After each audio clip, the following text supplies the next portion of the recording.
গত রোজার ঈদে আমার মনে হয় খুব বেশি দিন হয়নি এখনো, এবং ভালো কাজ করতে একটু সময় লাগে, তবে প্রিপারেশন চলছে খুব শীঘ্রই।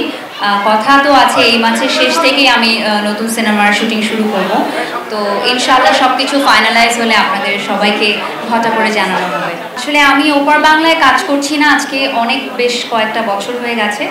এটার পেছনে তেমন কোনো বিশেষ কারণও নেই, বেসিক্যালি ভিসাজনিত জটিলতা, ট্রাভেল সব কিছু মিলেই আসলে একটু কঠিন হয়ে যায় এখন ওখানে কাজ করাটা।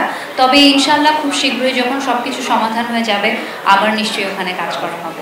নতুন বেশ কয়েকটা গান আসলে রেডি করা হয়েছে, তার মধ্যে লিস্টে আছে ফুয়াদ, স্যানজয়, এবং প্ল্যান করছি আমার বেশ কয়েকজন পছন্দের সিঙ্গার যাদেরকে দেখে আসলে আমি বড় হয়েছি ছোটোবেলা থেকে, তাদের সাথে কিছু কোলাব যদি করা যায়, I think that will be very interesting. So আসলে অনেকগুলো মানুষের কোলাবোরেশনের কারণে একটা ভালো কাজ হয়তো it takes a bit of time, so সেটাই আসলে নেওয়ার চেষ্টা। আর আমি শুধু গান গেয়ে তো রিলিজ করি না, তার পিছনে একটা আবার ব্যয়বহুল মিউজিক ভিডিও লাগে, তৈরি করতে হয়, যেটা দেখতে ভিন্ন লাগে, যেন অডিয়েন্সের কাছে মনে হয় this is for the first time we are watching something different. So yeah, that's why it's taking a bit.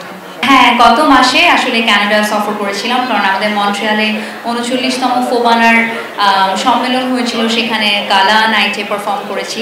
It was a fantastic show, এবং যতবারই দেশের বাড়ি শো করতে যায় আসলে যত বাংলাদেশিরা আছে ওখানে আশেপাশে, বাঙালিরা যে পরিমাণ ভালোবাসা দেয়, শুধু বাঙালিরা না বলবো, যে কোনো ভাষাভাষীর বাঙালিরা অনেক ভালোবাসা দেয়, অনেক আপ্যায়ন করে আমাদেরকে। তো সেই জন্য কানাডা সফরটাও খুব ভালো গেছে, এবং হোপফুলি নভেম্বর মাসে আরও বেশ কয়েকটা দেশের বাইরে শুনতে যাওয়া। জায়েদ ভাই তো কি বলবো, he is such a sweet heart, এবং দিন দিন অনেক হ্যান্ডসাম হয়ে যাচ্ছে, এখন অনেক বেশি ওয়ার্কআউট করতেছে। আমার মনে হয় বাংলাদেশের সব মেয়েদেরই এখন ফেভারিট হয়ে গেছে, আবার উনি আগে তো ছিলই, এখন অনেক ফিট হয়ে গেছে। সো জায়েদ ভাই is always fun to work with, এবং এমন একটা মন খোলা প্রাণবন্ত একটা মানুষ যে কারো মন খারাপ থাকলে ওনার সাথে কথা বললে মন ভালো হয়ে যায়।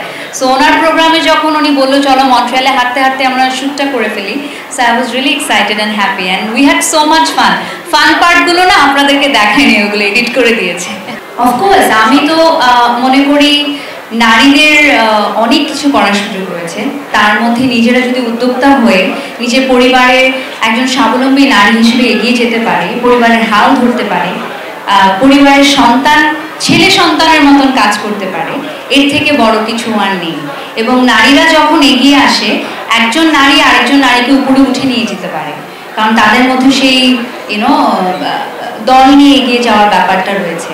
সো আমি সবসময় চাই আমার বোন নারী উদ্যোক্তা, আমার মা বসে আছেন তিনি একজন নারী উদ্যোক্তা, আমাদের পরিবারের নারীরাই আসলে এগিয়ে নিয়ে গেছে, ছেলেরা একটু পিছিয়ে আছে, তো আমরা ধাক্কা দিচ্ছি ওদেরকে আর কি। তো এখানে যারা পিছিয়ে আছেন ছেলেরা বা যারা নারীরা বসে আছেন, আপনার পরিবারে যারা একটু স্লো ছেলেরা আছে, আপনারা ধাক্কা দেন, দেখবেন ওরাও উপরে